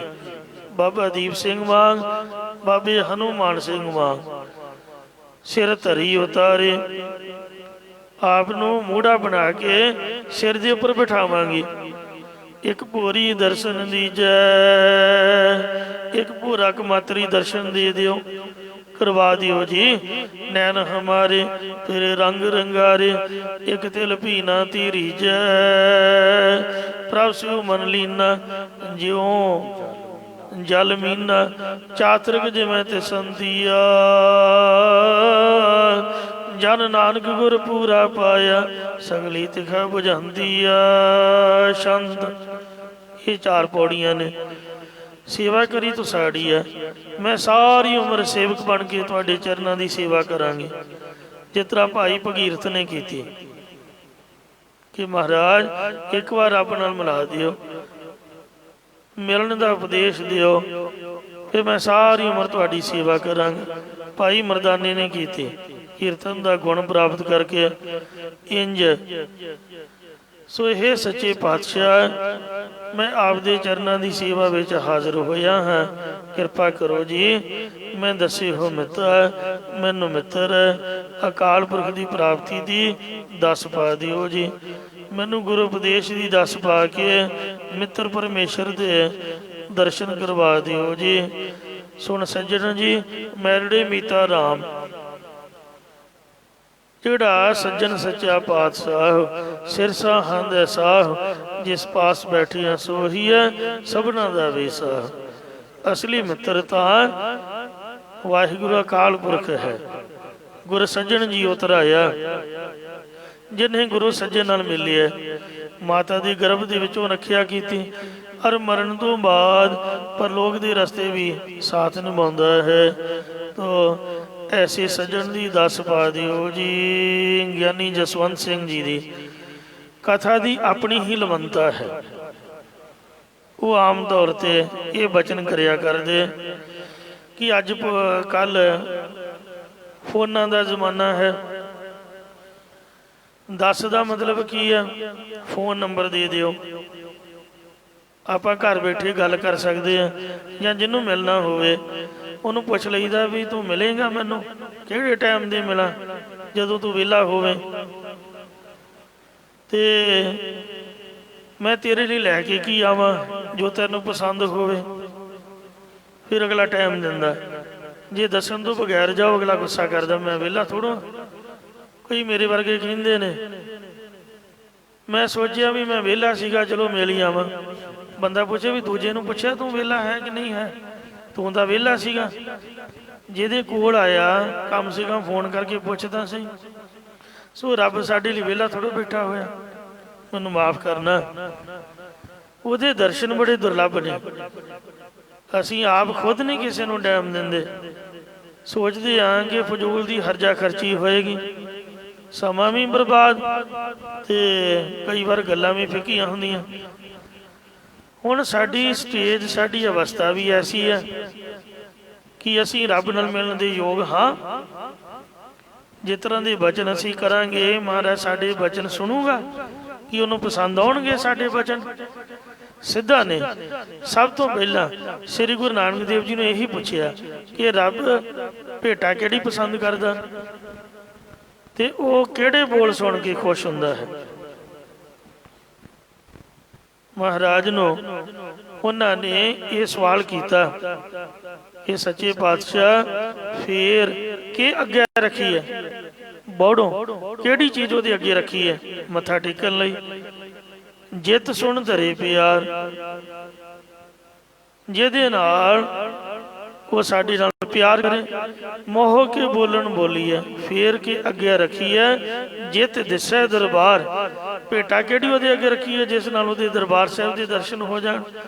फिर मोह के बोलन बोली है, जित सुन धरे प्यार, ਕਿਹੜੇ ਬਚਨਾਂ ਨੂੰ ਮੂੰਹ ਦੇ ਨਾਲ ਬੋਲੀਏ ਜਿਹਨੂੰ ਸੁਣ ਕੇ ਰੱਬ ਸਾਡੇ ਨਾਲ ਪਿਆਰ ਕਰੇ। ਤੋ ਇਸ ਲਈ ਗਿਆਨੀ ਜਸਵੰਤ ਸਿੰਘ ਜੀ ਉਹ ਆਪਣੀ ਹੀ ਲਵੰਤਾ ਦੀ ਕਥਾ ਕਰਦੇ, ਕਹਿੰਦੇ ਗੁਰਮੁਖੋ ਤੁਹਾਨੂੰ ਵਾਹਿਗੁਰੂ ਦਾ ਮੋਬਾਈਲ ਨੰਬਰ ਦਿੰਦੇ ਆ, ਨੋਟ ਕਰ ਲਓ। ਉਹਨਾਂ ਦੀ ਇਸ ਤਰ੍ਹਾਂ ਦੀ ਬੋਲੀ ਹੈ, ਵਾਹਿਗੁਰੂ ਜੀ ਦੇ ਘਰ ਦਾ ਨੰਬਰ ਹੈ 511511। ਇਹ ਜਿਹਦਾ ਮਤਲਬ ਸਮਝਣਾ ਹੋਵੇ ਤਾਂ ਅੰਮ੍ਰਿਤ ਵੇਲੇ 5 ਨੰਬਰ ਡਾਇਲ ਕਰੋ, ਯਾਨੀ 5 ਬਾਣੀਆਂ ਦਾ ਨਿਤਨੇਮ ਘੱਟ ਤੋਂ ਘੱਟ। ਕਿਉਂਕਿ ਗੁਰੂ ਗੋਬਿੰਦ ਸਿੰਘ ਜੀ ਜਦ ਜੋਤ ਸਮਾਉਣ ਲੱਗੇ ਸਨ ਤਾਂ ਸਿੰਘਾਂ ਨੇ ਬੇਨਤੀ ਕੀਤੀ, ਮਹਾਰਾਜ ਆਪ ਦੇ ਦਰਸ਼ਨ ਕਰਨ ਨੂੰ ਜੀ ਕਰੇ। ਸਾਹਿਬ ਕਹਿੰਦੇ ਗੁਰੂ ਗ੍ਰੰਥ ਸਾਹਿਬ ਦੇ ਦਰਸ਼ਨ ਕਰੋ। ਫਿਰ ਮਹਾਰਾਜ ਤੁਹਾਡੇ ਨਾਲ ਬਚਨ ਕਰਨ ਨੂੰ ਜੀ ਕਰੇ, ਗੱਲ ਕਰਨ ਨੂੰ ਜੀ ਕਰੇ, ਤੇ ਸਾਹਿਬ ਕਹਿੰਦੇ ਬਾਣੀ ਨੂੰ ਪੜ੍ਹੋ ਭਾਈ। ਨੰਬਰ ਤਾਂ ਇਹੀ ਹੈ, ਸਹੀ ਹੈ। ਫਿਰ ਨੰਬਰ ਗੁਰੂ ਸਾਹਿਬ ਦੇ ਬਚਨਾਂ ਮੁਤਾਬਕ 5 ਨੰਬਰ ਸਵੇਰ ਦਾ ਹੈ। 5 ਬਾਣੀਆਂ ਦਾ ਨਿਤਨੇਮ ਸ੍ਰੀ ਜਪਜੀ ਸਾਹਿਬ, ਸ੍ਰੀ ਜਾਪ ਸਾਹਿਬ ਜੋ ਵਾਹਿਗੁਰੂ ਜੀ ਦੇ ਸਨਮੁਖ ਉਚਾਰਿਆ। ਜਪਜੀ ਸਾਹਿਬ ਵੀ ਸੱਚਖੰਡ ਵਿੱਚ ਉਚਾਰਿਆ ਜਦ ਵੇਈ ਦੁਆਰਾ ਮਹਾਰਾਜ ਵਾਹਿਗੁਰੂ ਕੋਲ ਗਏ, ਤੇ ਜਾਪ ਸਾਹਿਬ ਵੀ ਜਦ ਦੁਸ਼ਟ ਦਮਨ ਜੀ ਨੂੰ ਵਾਹਿਗੁਰੂ ਜੀ ਨੇ ਸੱਚਖੰਡ ਬੁਲਾਇਆ ਤੇ ਹੁਕਮ ਕੀਤਾ ਕਿ ਸੰਸਾਰ ਚ ਅਵਤਾਰ ਧਾਰੋ, ਉਦੋਂ ਉੱਥੇ ਜਾਪ ਸਾਹਿਬ ਕਲਗੀਧਰ ਜੀ ਨੇ ਉਚਾਰਿਆ ਵਾਹਿਗੁਰੂ ਦੀ ਸਿਫਤ ਵਿੱਚ ਸਾਹਮਣੇ ਦਰਸ਼ਨ ਕਰਕੇ, ਨਮਸਤਵੰ ਅਕਾਲੇ ਨਮਸਤਵੰ ਕਿਰਪਾਲੇ। ਫਿਰ ਦੂਜੀ ਵਾਰ ਜਾਪ ਸਾਹਿਬ ਸਿੱਧਾ ਨਾ ਚਰਚਾ ਕਰਦਿਆਂ ਉਚਾਰਿਆ। ਇੰਜ ਦੂਸਰੀ ਵਾਰ ਜਾਪ ਸਾਹਿਬ ਗੁਰੂ ਸਾਹਿਬ ਨੇ ਇੱਥੇ ਸਾਧ ਸੰਗਤ ਜੀਓ ਸ੍ਰੀ ਅਨੰਦਪੁਰ ਸਾਹਿਬ ਉਚਾਰਿਆ। ਤੀਜੀ ਵਾਰ ਜੋ ਬੇਬੇ ਨਾਨਕੀ ਸਨ ਉਹਨਾਂ ਨੇ ਜਦ ਪੁੱਛਿਆ ਕਿ ਵਾਹਿਗੁਰੂ ਦਾ ਦਰ ਘਰ ਕਿਹੜਾ, ਤਾਂ ਮਹਾਰਾਜ ਨੇ ਸੂਦਰ ਉਚਾਰਿਆ। ਪਾਵਨ ਸ੍ਰੀ ਲਹਿਣਾ ਜੀ ਨੇ ਮਾਲਾ ਮੰਤਰ ਪੁੱਛਿਆ ਤਾਂ ਕਰਤਾਰਪੁਰ ਸਾਹਿਬ ਵਿਖੇ ਤੀਸਰੀ ਵਾਰ ਜਪਜੀ ਸਾਹਿਬ ਉਚਾਰਿਆ। ਇੰਜ ਜਦ ਕਲਗੀਧਰ ਜੀ ਨੇ ਖੰਡੇ ਬਾਟੇ ਦਾ ਅੰਮ੍ਰਿਤ ਤਿਆਰ ਕੀਤਾ ਫਿਰ ਉਦੋਂ ਜਾਪ ਸਾਹਿਬ ਪੜ੍ਹਿਆ। ਸੋ ਜਪਜੀ ਸਾਹਿਬ ਤੇ ਜਾਪ ਸਾਹਿਬ ਰੱਬ ਨਾਲ ਗੱਲਾਂ ਨੇ, ਸਵਈਏ ਵੈਰਾਗ ਪੈਦਾ ਕਰਦੇ, ਚੌਪੀ ਰੱਖਿਆ ਲਈ, ਆਨੰਦ ਸਾਹਿਬ ਜੀਵਨ ਮੁਕਤੀ ਦੇ ਆਨੰਦ ਲਈ। ਇਹ 5 ਨੰਬਰ ਡਾਇਲ ਕਰੋ ਅੰਮ੍ਰਿਤ ਵੇਲੇ ਉੱਠਦਿਆਂ ਸਾਰ। ਫਿਰ 1 ਨੰਬਰ ਸ਼ਾਮਾਂ ਨੂੰ ਸੋਧਾ ਰਹਿ ਰਸ ਦਾ ਪਾਠ। ਜਿਹਨੇ ਸੱਚਖੰਡ ਜਾਣਾ ਹੈ ਉਹ ਸੋਧਾ ਰਹਿ ਰਸ ਦਾ ਪਾਠ ਲਾਜ਼ਮੀ ਕਰੇ। ਸੰਧਿਆ ਦੀ ਵਕਤ ਜ਼ਰੂਰੀ ਹੈ। ਜਿੰਨਾ ਮਰਜੀ ਕੋਈ ਚੰਗਾ ਹੋਵੇ, ਸੁੰਨ ਸਮਾਧੀਆਂ ਦੇ ਪਾਵਨ ਸ੍ਰੀ ਲਹਿਣਾ ਜੀ ਨੂੰ ਜਦ ਦਰਸ਼ਨ ਹੋਏ ਤਾਂ ਉਹਨਾਂ ਇਹ ਬਚਨ ਕੀਤਾ ਸੀ ਕਿ ਜਦੋਂ ਦਾ ਸਤਿਗੁਰੂ ਨਾਨਕ ਦੇਵ ਜੀ ਨੇ ਸੋਧਰ ਉਚਾਰਿਆ ਉਸ ਦਿਨ ਦਾ ਸੱਚਖੰਡ ਵਿੱਚ ਵੀ ਪਾਠ ਹੋਣ ਲੱਗ ਪਿਆ। ਹਰਿਮੰਦਰ ਸਾਹਿਬ ਸੋਧਰ ਲੱਗਦਾ ਹੈ ਨਾ, ਉਸੇ ਵਕਤ ਸੱਚਖੰਡ ਦੇ ਵਿੱਚ ਪਾਠ ਸ਼ੁਰੂ ਹੋ ਜਾਂਦਾ ਤੇ ਸੁਣਨਾ ਉਹਨਾਂ ਨੂੰ ਮਿਲਦਾ ਜਿਹੜੇ ਨਿਤਨੇਮੀ ਹੁੰਦੇ ਨੇ। ਨਹੀਂ ਤਾਂ ਸਾਨੂੰ ਵੇਖੋ ਉੱਥੋਂ ਕੱਢ ਦਿੱਤਾ ਜਾਂਦਾ ਹੈ। ਸੋ ਬਾਣੀ ਪੜ੍ਹਨੀ ਲਾਜ਼ਮੀ ਹੈ ਹਰੇਕ ਵਾਸਤੇ। ਫਿਰ 1 ਨੰਬਰ ਸੌਣ ਲੱਗਿਆ ਡਾਇਲ ਕਰੋ। ਰੱਖਿਆ ਦੇ ਸ਼ਬਦ ਪੜ੍ਹ ਕੇ ਕੀਰਤਨ ਸੋਹਲੇ ਦਾ ਪਾਠ ਕਿਉਂ ਘੱਟ ਤੋਂ ਘੱਟ ਇਹ ਨੰਬਰ ਤਾਂ ਡਾਇਲ ਕਰੋ। ਮਹਾਰਾਜ ਦੇ ਨਾਲ ਜੇ ਬਾਤਾਂ ਮਾਰਨੀਆਂ ਨੇ, ਗੱਲ ਕਰਨੀ ਹੈ ਤੋਂ ਪਹਿਲਾਂ ਇਹ ਟਾਈਮ ਤਾਂ ਲਓ, ਪ੍ਰੇਮ ਤਾਂ ਜਣਾਓ ਫੋਨ ਕਰਕੇ ਕਿ ਮਹਾਰਾਜ ਤੁਹਾਡੇ ਨਾਲ ਪਿਆਰ ਹੈ, ਫੇਰ ਹੀ ਉਹ ਸਾਹਮਣੇ ਆਊਗਾ, ਦਰਸ਼ਨ ਬਖਸ਼ੂਗਾ। ਤੈ ਸਾਹਿਬ ਕੀ ਬਾਤ ਜੀ ਆਖੈ ਕਹੋ ਨਾਨਕ ਕਿਆ ਦੀਜੈ। ਇਹ ਗੁਰਮੁਖਾ ਤੈਨੂੰ ਜੇ ਮਾਲਕ ਦੀ ਕੋਈ ਗੱਲ ਸੁਣਾ ਦੇਵੇ ਤਾਂ ਦੱਸ ਕੀ ਦੇਵੇਂਗਾ। ਤਾਂ ਬੇਨਤੀ ਹੈ ਸੀਸ ਵੱਡੇ ਕਰ ਬੈਸਣ ਦੀਜੈ, ਬਿਨ ਸਿਰ ਸੇਵ ਕਰੀਜੈ। ਮੈਂ ਆਪ ਦਾ ਸਿਰ ਵੱਢ ਕੇ ਮੂੜਾ ਬਣਾ ਕੇ ਬੈਠਣ ਲਈ ਭੇਟਾ ਕਰ ਦਿਆਂਗੀ ਤੇ ਬਿਨਾਂ ਸਿਰ ਤੋਂ ਸੇਵਾ ਕਰਾਂਗੀ। ਕਿ ਉਹ ਨਾ ਮਰੀਜੈ ਜੀੜਾ ਨਾ ਦੀਜੈ, ਜਾ ਸਹੁ ਭਇਆ ਵਿਡਾਣਾ। ਜਦੋਂ ਸਾਡਾ ਪ੍ਰਭੂ ਪਤੀ ਸਾਥੋਂ ਉਪਰਾ ਹੋ ਜਾਏ ਤਾਂ ਅਸੀਂ ਆਪਾ ਭਾਵ ਕਿਉਂ ਨਾ ਵਾਰ ਦਈਏ ਤੇ ਆਪਣੀ ਜਿੰਦ ਉਹ ਤੋਂ ਸਦਕੇ ਕਿਉਂ ਨਾ ਕਰ ਦਈਏ। ਮੈਂ ਕਿਉਂ ਨਹੀਂ ਮਰਦੀ ਤੇ ਆਪਣੀ ਜ਼ਿੰਦਗੀ ਕਿਉਂ ਨਹੀਂ ਦਿੰਦੀ ਜਦ ਕਿ ਮੇਰਾ ਪਤੀ ਕਿਤੇ ਹੋਰ ਸਦਾ ਹੋ ਗਿਆ ਹੈ। ਮਤਲਬ ਕਹਿਣ ਦਾ ਇਹ ਪ੍ਰੇਮ ਦਾ ਜਨਾਇਕ ਹੈ।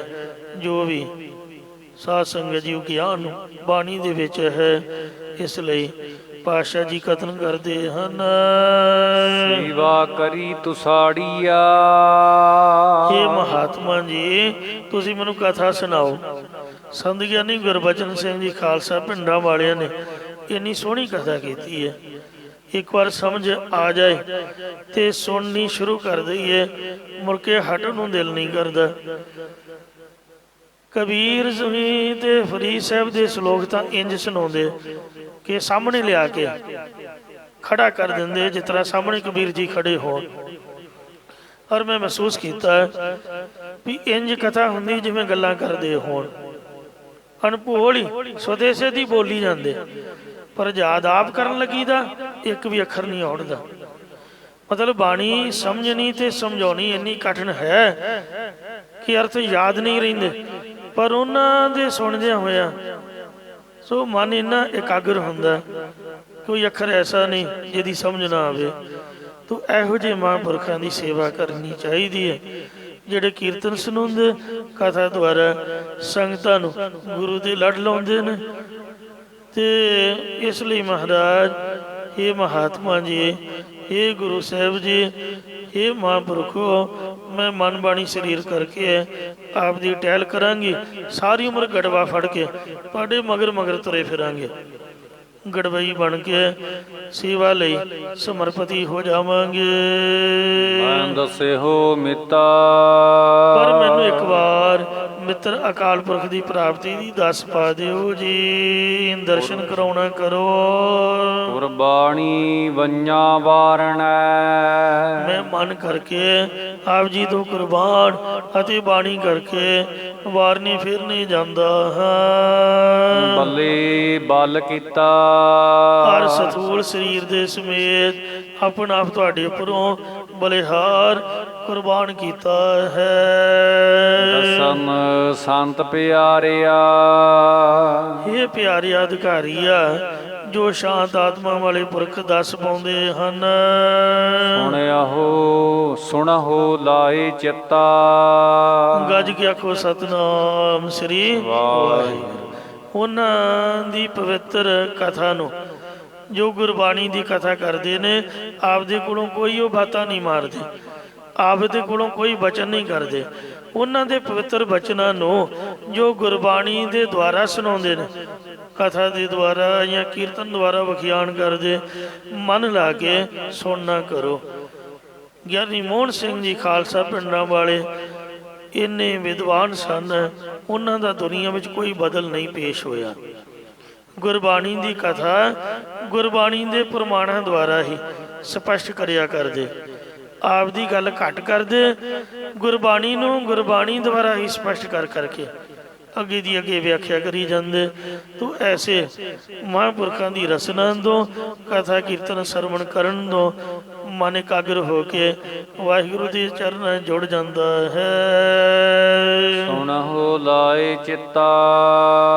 ਇਸ ਲਈ ਚਿੱਤ ਲਾ ਕੇ ਕਥਾ ਜ਼ਰੂਰ ਸੁਣਿਆ ਕਰੋ, ਕੀਰਤਨ ਜ਼ਰੂਰ ਸੁਣਿਆ ਕਰੋ। ਜਿਸ ਲਿਖਿਆ ਨਾਨਕ ਦਾਸ। ਸਾਧ ਸੰਗਤ ਜੀਓ, ਆ ਭਾਈ ਬਲਵਿੰਦਰ ਸਿੰਘ ਜੀ ਰੰਗੀਲਾ ਸਾਹਿਬ ਹੋਏ ਨੇ, ਅਜੇ ਵੀ ਮਹਾਰਾਜ ਸਾਹਿਬ ਦੀ ਕਿਰਪਾ ਹੈ।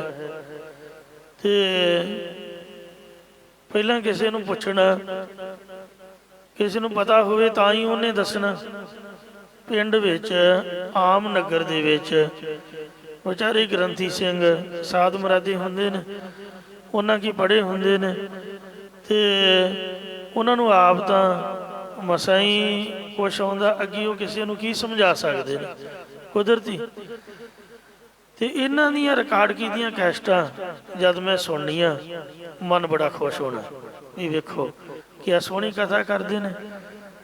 ਕੀਰਤਨ ਸੁਣਾਉਣਾ ਬੜੇ ਪਿਆਰ ਨਾਲ, ਸਾਰਾ ਸ਼ਬਦ ਨਿਰੋਲ ਪੜ੍ਹ ਕੇ, ਉਹ ਤੋਂ ਬਾਅਦ ਸਾਖੀ ਸੁਣਾਉਣੀ ਇੱਕੋ ਹੀ, ਤੇ ਬੰਦੇ ਦੇ ਕਪਾੜ ਖੋਲ ਦੇਣੇ। ਕੀਰਤਨ ਵਿਦਿਆ ਦੇ ਜੇ ਕਹਿ ਲਈਏ ਪਿਤਾਮਾ, ਇੱਕਦਮ ਚੜਾਈ ਕਰ ਗਏ। ਗੁਰਮੁਖ ਪਿਆਰੇ ਜਗਾਦਰੀ ਵਾਲੇ ਰਾਗੀ ਸਿੰਘ, ਉਹਨਾਂ ਦੀ ਰਚਨਾ 'ਚ ਇੰਨੀ ਮਿਠਾਸ ਸੀਗੀ ਜਿਵੇਂ ਖੰਡ ਜਾਂ ਮਿਸ਼ਰੀ ਘੋਲੀ ਹੋਈ।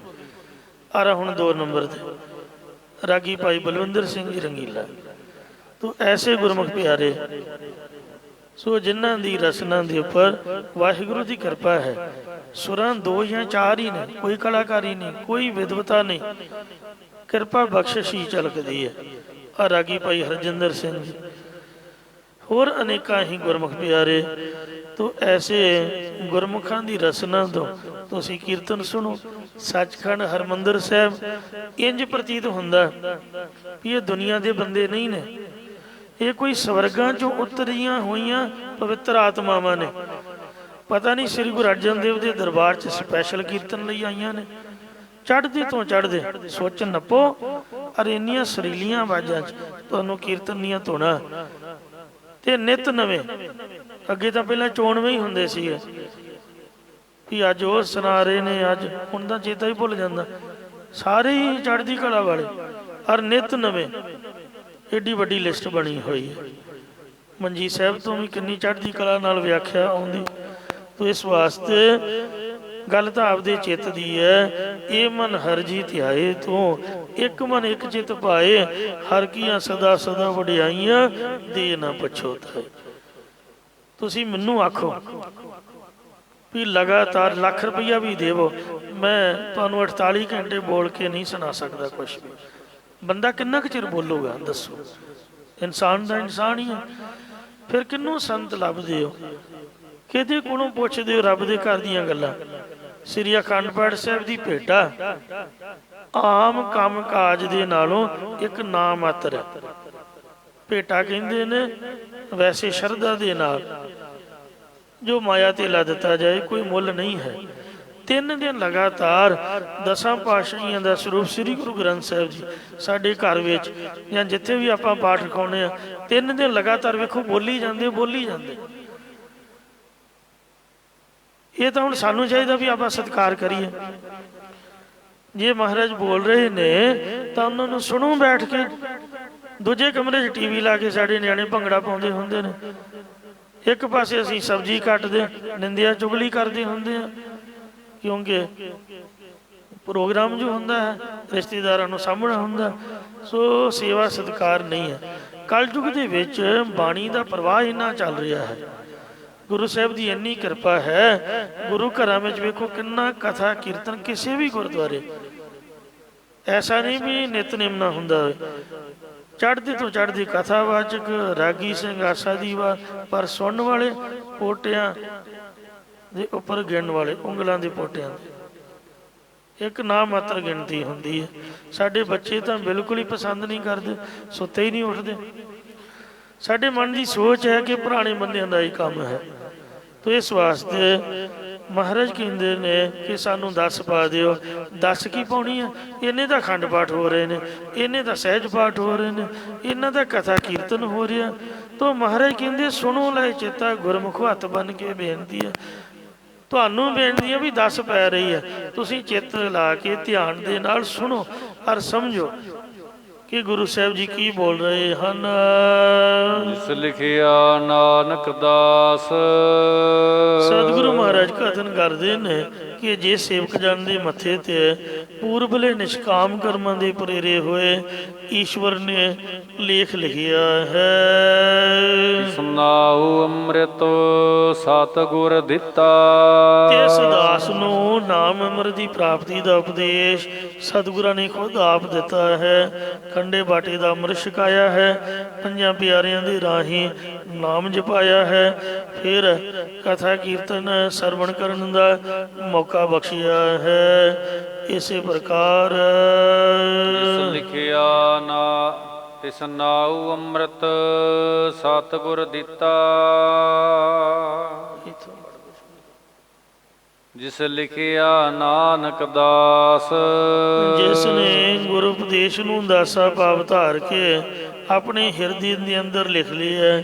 ਕਲੋ ਮਸਾਜਨੀ ਕਿਆ ਸਦਾਈਐ ਹਿਰਦੇ ਹੀ ਲਿਖ ਲਿਓ।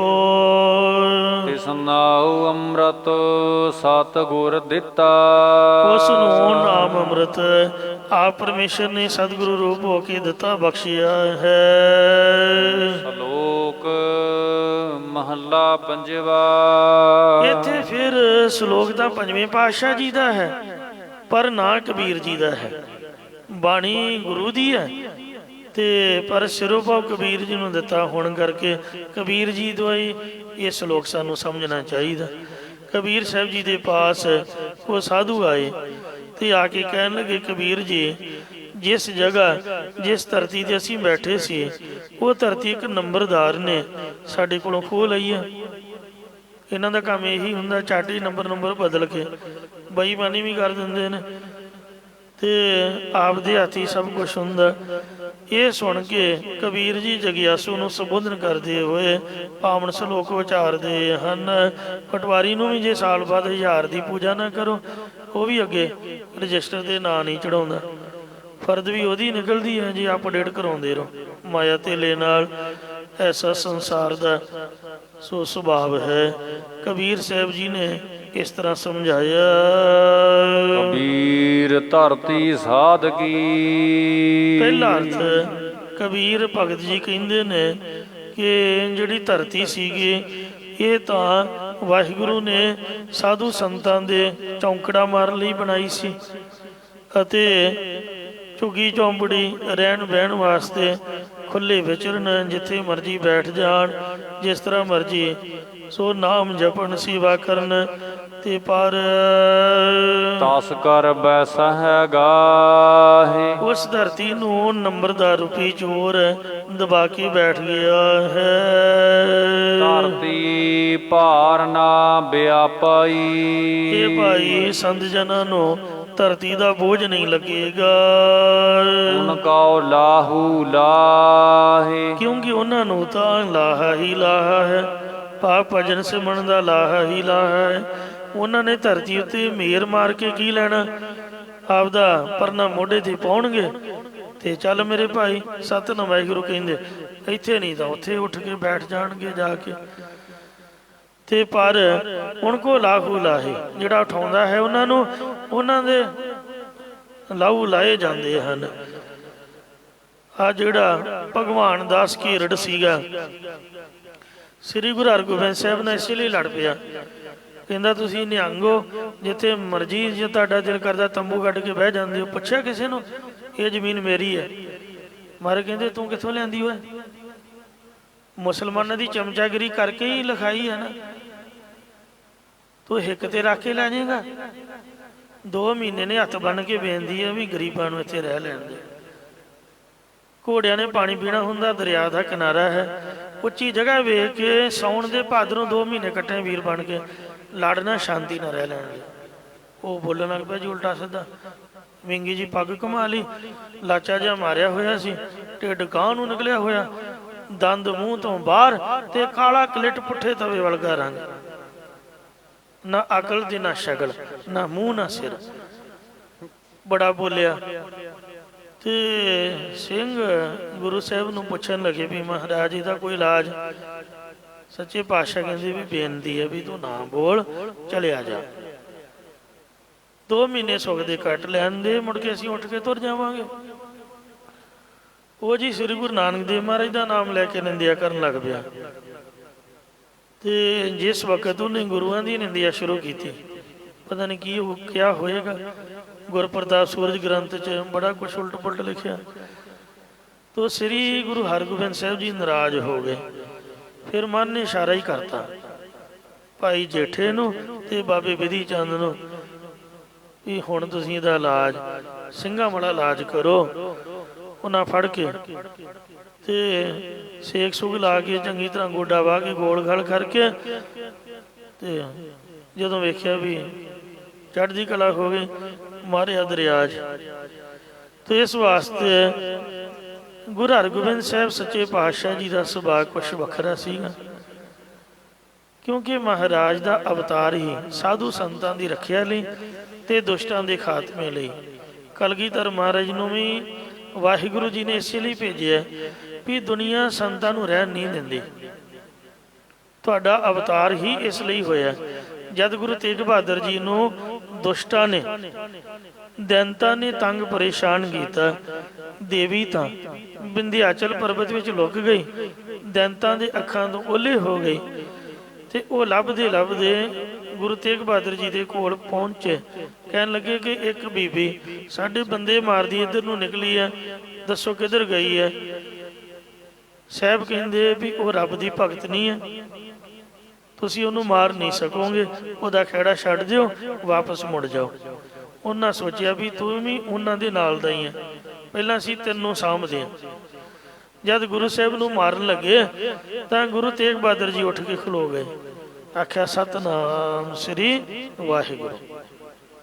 ਸਾਧ ਸੰਗਤ ਜੀਓ, ਉਹਨਾਂ ਦੀ ਭਗਤੀ ਵਿੱਚੋਂ ਤਪ ਤੇਜ ਵਿੱਚੋਂ ਦੁਸ਼ਟ ਦਮਨ ਜੀ ਪ੍ਰਗਟ ਹੋਏ ਔਰ ਉਹਨਾਂ ਦੈਂਤਾਂ ਦਾ ਨਾਸ਼ ਕੀਤਾ। ਗੁਰੂ ਤੇਗ ਬਹਾਦਰ ਜੀ ਦੀ ਰੱਖਿਆ ਕੀਤੀ। ਇਹਦਾ ਇਸ਼ਾਰਾ ਬਲ ਛੁਟਕਿਓ ਬੰਧਨ ਪਰੇ, ਕਛੂ ਨਾ ਹੋਤ ਉਪਾਏ, ਕਹੋ ਨਾਨਕਾ ਓਟ ਹਰ, ਗੱਜ ਜਿਉ ਹੋ ਸਹਾਈ ਵਾਲੇ ਦੋਹਰੇ ਵਿੱਚ ਹੈ। ਫਿਰ ਦੇਵੀ ਵੀ ਆ ਕੇ ਪ੍ਰਗਟ ਹੋ ਗਈ। ਸੋ ਅਕਾਲ ਪੁਰਖ ਜੀ ਨੇ ਗੁਰੂ ਸਾਹਿਬ ਨੂੰ ਹੁਕਮ ਕੀਤਾ ਕਿ ਕਲਯੁਗ ਦੇ ਵਿੱਚ ਦੁਸ਼ਟਾਂ ਦਾ ਬੋਲਬਾਲਾ, ਕਿਸੇ ਨੂੰ ਸੁੱਖ ਦੇ ਨਾਲ ਭਗਤੀ ਨਹੀਂ ਕਰਨ ਦਿੱਤੀ ਜਾਂਦੀ। ਮੰਦਿਰ ਸ਼ਿਵਾਲੇ ਦੁਆਲੇ ਬੰਦ ਕਰ ਦਿੱਤੇ ਨੇ, ਟੱਲ ਘੜਿਆਲ ਖੋਹ ਲਏ ਗਏ ਨੇ, ਪੰਡਤਾਂ ਨੂੰ ਮੁਸਲਮਾਨ ਬਣਾਇਆ ਜਾ ਰਿਹਾ ਔਰ ਢਾਹ ਕੇ ਤੇ ਉਹਨਾਂ ਤੇ ਮਸੀਤਾਂ ਉਸਾਰ ਕੇ ਜ਼ਬਰਦਸਤੀ ਕੀਤੀ ਜਾ ਰਹੀ ਹੈ। ਬੜਾ ਜ਼ੁਲਮ ਹੋ ਰਿਹਾ, ਜਾ ਕੇ ਜ਼ੁਲਮ ਨੂੰ ਠੱਲ ਪਾਓ। ਤਾਂ ਗੁਰੂ ਸਾਹਿਬ ਨੇ ਤਲਵਾਰ ਦੇ ਰਸਤੇ ਧਰਮ ਦੀ ਰੱਖਿਆ ਕੀਤੀ। ਧਰਮ ਚ ਲਾਵਣ ਸੰਤ ਉਬਾਰਨ, ਦੁਸ਼ਟ ਸਭਨ ਕੋ ਮੂਲ ਉਪਾਰਨ, ਯਾਹੀ ਕਾਜ ਤਰਾ ਹਮ ਜਨਮਨ, ਸਮਝ ਲਿਓ ਸਾਧੂ ਸਭ ਮਨਮਨ। ਇਹ ਬਚਨ ਮਹਾਰਾਜ ਨੇ ਸਪਸ਼ਟ ਕੀਤੇ ਹਨ। ਤੋ ਇਸ ਲਈ ਚੋਰਾਂ ਚੱਕਿਆਂ ਦਾ ਕੋਈ ਇਲਾਜ ਨਹੀਂ ਹੈ, ਉਹਨਾਂ ਦਾ ਇਲਾਜ ਫਿਰ ਮੂਰੇ ਗੰਢ ਪਵੈ ਮੋਹੇ ਮਾਰ, ਇਹੀ ਹੈ। ਇਸੇ ਪ੍ਰਕਾਰ ਵੀਰ ਧਰਤੀ ਸਾਧ ਕੀ। ਇੱਕ ਸੰਤਾਂ ਦੇ ਪ੍ਰੇਮੀ ਰਾਜੇ ਨੇ ਸੰਤਾਂ ਨੂੰ ਕੁਝ ਜਗੀਰ ਲਾ ਦਿੱਤੀ, ਭਾਵ ਕੁਝ ਧਰਤੀ ਦਾ ਟੁਕੜਾ ਸੰਤਾਂ ਨੂੰ ਰਹਿਣ ਲਈ ਦੇ ਦਿੱਤਾ। ਜਦੋਂ ਰਾਜਾ ਕੁਝ ਸਮੇਂ ਬਾਅਦ ਮ੍ਰਿਤੂ ਨੂੰ ਪ੍ਰਾਪਤ ਹੋ ਗਿਆ ਤਾਂ ਪਿੱਛੋਂ ਗੱਦੀ ਤੇ ਰਾਜੇ ਦਾ ਪੁੱਤਰ ਬੈਠ ਗਿਆ। ਤਾਂ ਉਸਨੇ ਸੋਚਿਆ ਕਿ ਇਹ ਸੰਤ ਵਿਹਲੇ ਬੈਠੇ ਹੀ ਅੰਨ ਪਾਣੀ ਛਕਦੇ ਨੇ, ਕੋਈ ਕੰਮ ਕਰਦਾ ਕਰਦੇ ਨੇ, ਇਸ ਲਈ ਇਹਨਾਂ ਤੋਂ ਧਰਤੀ ਖੋਹ ਲੈਣੀ ਚਾਹੀਦੀ ਹੈ। ਇਹ ਸੋਚ ਕੇ ਉਹਨੇ ਧਰਤੀ ਸਾਧਾਂ ਤੋਂ ਖੋਹ ਲਈ। ਜਦ ਧਰਤੀ ਖੋਹੀ ਤਾਂ ਸਾਰੇ ਸਾਧੂ ਕਬੀਰ ਜੀ ਕੋਲ ਆਏ। ਤਾਂ ਕਬੀਰ ਜੀ ਕਹਿਣ ਲੱਗੇ, ਹੇ ਭਾਈ, ਰਾਜੇ ਨੇ ਸਾਧੂਆਂ ਨੂੰ ਗਰੀਬਾਂ ਲਈ ਲੰਗਰ ਚਲਾਉਣ ਲਈ ਧਰਤੀ ਦਿੱਤੀ ਹੋਈ ਸੀ, ਤਸਕਰ ਬੈਸ ਹੈਗਾ, ਪਰ ਜੋ ਰਾਜੇ ਦਾ ਪੁੱਤਰ ਚੋਰ ਹੈ ਉਹ ਸਾਧਾਂ ਦੀ ਧਰਤੀ ਨੂੰ ਦਬਾ ਕੇ ਬੈਠ ਗਿਆ ਹੈ। ਧਰਤੀ ਭਾਰ ਨਾ ਵਿਆਪਈ, ਧਰਤੀ ਦੇ ਜਾਣ ਦਾ ਦੁੱਖ ਭਾਰ ਸੰਤਾਂ ਨੂੰ ਨਹੀਂ ਲੱਗੇਗਾ। ਉਨ ਕੋ ਲਾਹੂ ਲਾਏ, ਸਗੋਂ ਉਹਨਾਂ ਸੰਤਾਂ ਨੂੰ ਦਾ ਭਜਨ ਬੰਦਗੀ ਕਰਨ ਦਾ ਲਾਭ ਹੀ ਲਾਭ ਹੈ। ਸਗੋਂ ਉਸ ਰਾਜੇ ਦੇ ਹੰਕਾਰੀ ਪੁੱਤਰ ਨੂੰ ਲਾਉਣ ਵਾਲਾ ਪਰਮੇਸ਼ਰ ਲਾ ਦੇਵੇਗਾ, ਮੇਟ ਦੇਵੇਗਾ। ਇਸੇ ਪ੍ਰਕਾਰ ਕਬੀਰ ਧਰਤੀ ਸਾਧ ਕੀ। ਕਬੀਰ ਜੀ ਕਥਨ ਕਰਦੇ ਨੇ ਕਿ ਪਹਿਲਾਂ ਧਰਤੀ ਸ੍ਰੇਸ਼ਟ ਜਨਾਂ ਭਾਵ ਦੇਵਤਿਆਂ ਦੀ ਸੀਗੀ। ਜਿਵੇਂ ਕਲਗੀਧਰ ਜੀ ਨੇ ਲਿਖਿਆ ਹੈ ਕਿ ਤਿਨ ਕੀ ਠੌਰ ਦੇਵਤਾ ਥਾਪੇ, ਸੋ ਦੇਵਤਿਆਂ ਦੀ ਧਰਤੀ ਸੀਗੀ, ਭਾਵ ਪਰਮੇਸ਼ਰ ਨੇ ਦੇਵਤਿਆਂ ਨੂੰ ਬਖਸ਼ੀ ਸੀ। ਤਸਕਰ ਬੈਸ ਹੈਗਾ, ਪਰ ਦੈਂਤ ਰੂਪੀ ਚੋਰ ਧਰਤੀ ਨੂੰ ਦਬਾ ਕੇ ਬੈਠ ਗਏ। ਧਰਤੀ ਭਾਰ ਨਾ ਵਿਆਪਈ, ਧਰਤੀ ਦਬਣ ਦਾ ਭਾਰ ਦੇਵਤਿਆਂ ਨੂੰ ਨਹੀਂ ਲੱਗਿਆ, ਭਾਵ ਦੇਵਤਿਆਂ ਨੇ ਤਾਂ ਜਾ ਕੇ ਭਗਵਾਨ ਜੀ ਅੱਗੇ ਫਰਿਆਦ ਕੀਤੀ ਅਤੇ ਭਗਵਾਨ ਨੇ ਅਵਤਾਰ ਧਾਰ ਕੇ ਉਹਨਾਂ ਰਾਵਣ ਹਰਨਾਕਸ਼ ਵਰਗੇ ਦੁਸ਼ਟ ਆਦਿਕਾਂ ਦਾ ਕਉ ਲਾਹੂ ਲਾਏ, ਦੈਂਤਾਂ ਨੂੰ ਲਾਉਣ ਵਾਲੇ ਹੋ ਕੇ ਲਾਤਾ ਮੇਟ ਦਿੱਤਾ ਸੀਗਾ।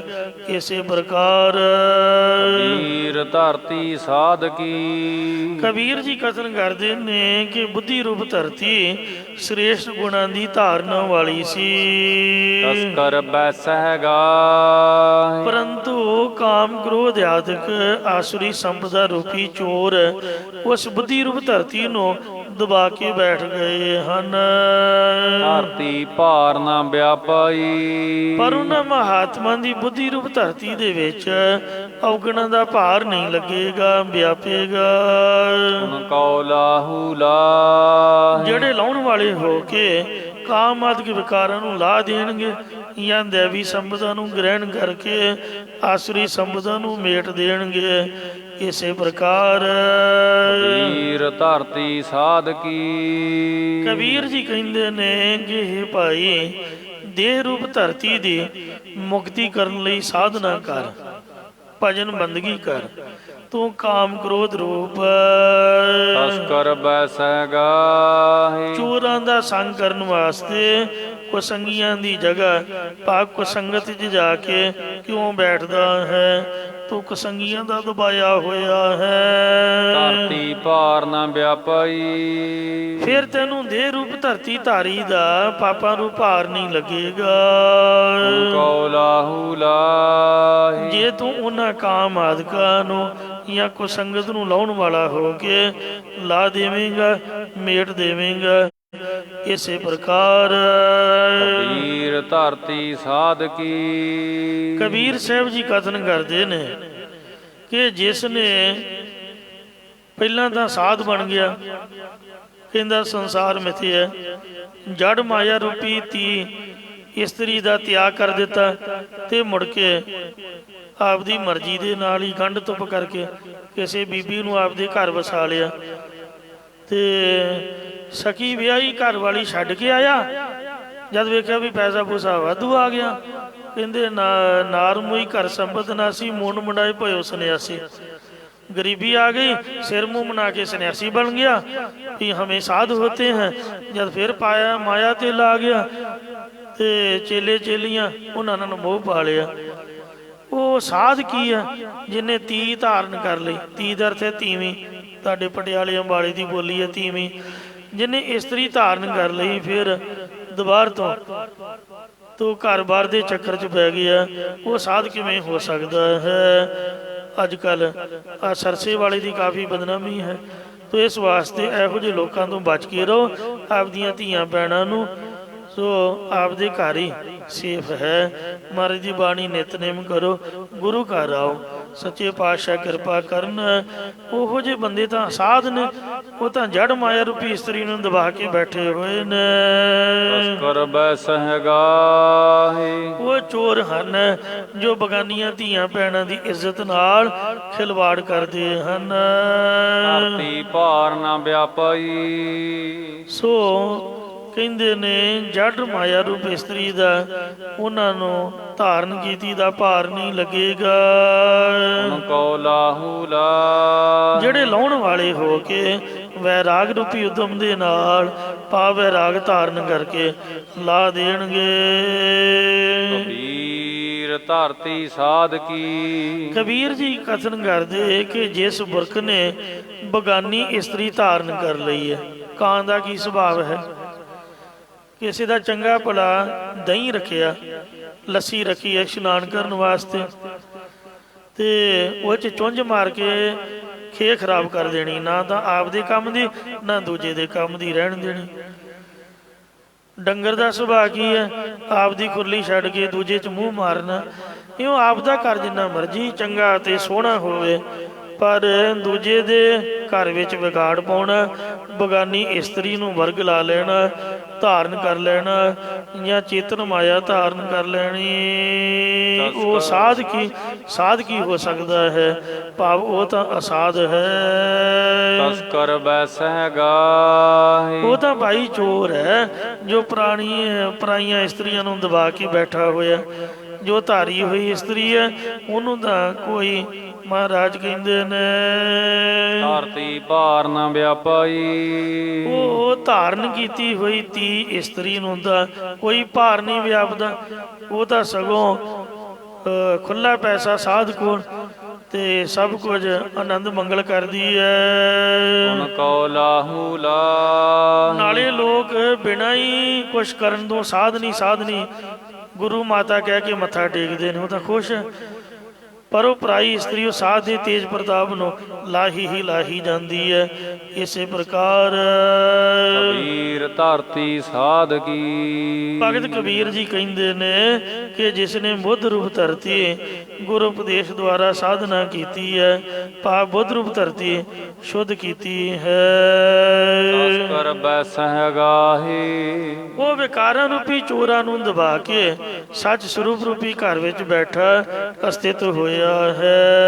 ਧਰਤੀ ਭਾਰ ਨਾ ਵਿਆਪਾਈ। ਬ੍ਰਹਮ ਦੀ ਪ੍ਰਾਪਤੀ ਕਰਕੇ ਉਸ ਦੀ ਬੁੱਧ ਰੂਪ ਧਰਤੀ ਦੇ ਅੰਦਰ ਕਿਸੇ ਵੀ ਤਰ੍ਹਾਂ ਦਾ ਭਾਰ ਨਹੀਂ ਵਿਆਪਦਾ, ਕੋ ਲਾਹੂ ਲਾਹੀ। ਕਿਉਂਕਿ ਉਸ ਨੂੰ ਲਾਭ ਵਾਲਾ ਬ੍ਰਹਮਾਨੰਦ ਰੂਪ ਲਾਹਾ ਪ੍ਰਾਪਤ ਹੋ ਗਿਆ ਹੈ। ਇੱਥੇ ਸਮਾਪਤੀ ਹੈ ਜੀ। ਭੁੱਲਾਂ ਚੁੱਕਾ ਖਿਮਾ ਕਰੋ, ਅੱਗੇ ਤੋਂ ਸਮਤ ਬਖਸ਼ੋ। ਕਬੀਰ ਧਰਤੀ ਸਾਧ ਕੀ।